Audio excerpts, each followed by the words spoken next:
चलो एक wild ride पर चलते हैं, हॉरर स्टोरीज की शैडो वाली दुनिया से होकर। इंडियन पॉप कल्चर में इंडियन हॉरर को अगर आप सिर्फ चीजी घोस्ट और चरमराती आवाज वाले दरवाजों तक ही समझते हैं तो बस रुकिए, इसमें बहुत कुछ है जो अभी भी छुपा हुआ है। इसकी शुरुआत बहुत पहले हुई थी, सदियों पहले। हॉरर के साथ इंडिया का लव अफेयर पुराने लोक कथाओं से चला आ रहा है, जैसे खून पीने वाली चुड़ैलें और रूप बदलने वाली नागिनें से लेकर रामायण जैसे क्लासिक एपिक्स तक, जो राक्षसों और काले जादू से भरे हैं। ये कहानियां सिर्फ लोगों को डराने के लिए नहीं थी, वे वार्निंग्स थी, सीख देने वाली कहानियां, और कभी कभी सिर्फ प्योर एंटरटेनमेंट भी, जैसे दिए की रोशनी में कहानियां सुनाना।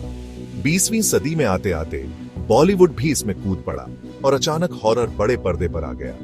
1970 और 80 के दशक में रामसे ब्रदर्स आए, कम बजट में डराने वाले फिल्में बनाने के मास्टर और ऐसे साउंड इफेक्ट्स जो कोई नहीं भूलता। उनकी फिल्में जैसे पुराना मंदिर और वीराना ने हॉरर फैंस की एक पूरी पीढ़ी को जन्म दिया। क्या एक्टिंग हमेशा बढ़िया होती थी? नहीं, लेकिन क्या वे आपको लाइट्स ऑन करके सोने पर मजबूर करते थे? बिल्कुल।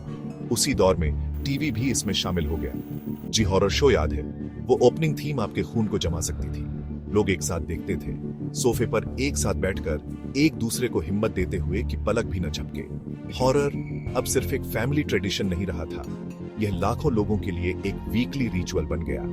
फिर चीजें बदल गई। 2000 के दशक तक हॉरर कहानियां इवॉल्व होने लगी। अचानक मॉन्स्टर्स सिर्फ स्क्रीन पर ही नहीं थे, वे अंदरूनी डर, सोशल इश्यूज और यहां तक कि हार्ट ब्रेक को भी दर्शाने लगे।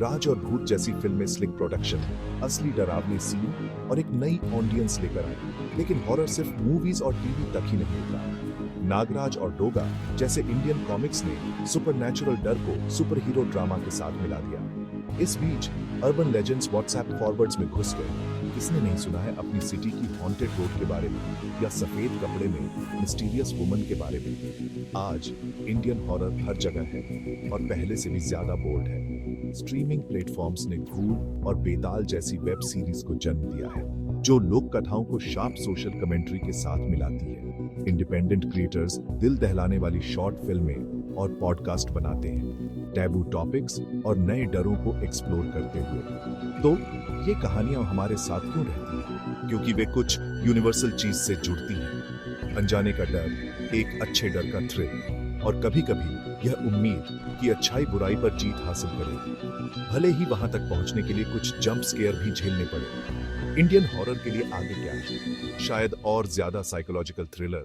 देश के हर कोने से और ज्यादा आवाजें, और ऐसी कहानियां जो हमें दर्शाएं हम कौन हैं और हमें किस बात का डर है। तो अगली बार जब आपको रात में कोई अजीब आवाज सुनाई दे, तो याद रखना, इंडियन हॉरर सिर्फ भूतों के बारे में नहीं है, यह हमारे बारे में है, हमारे डरों के बारे में और उन कहानियों के बारे में जो हम अंधेरों को समझने के लिए सुनाते हैं। जिज्ञासु बने रहिए और शायद आज रात एक लाइट ऑन ही रखना। आज रात।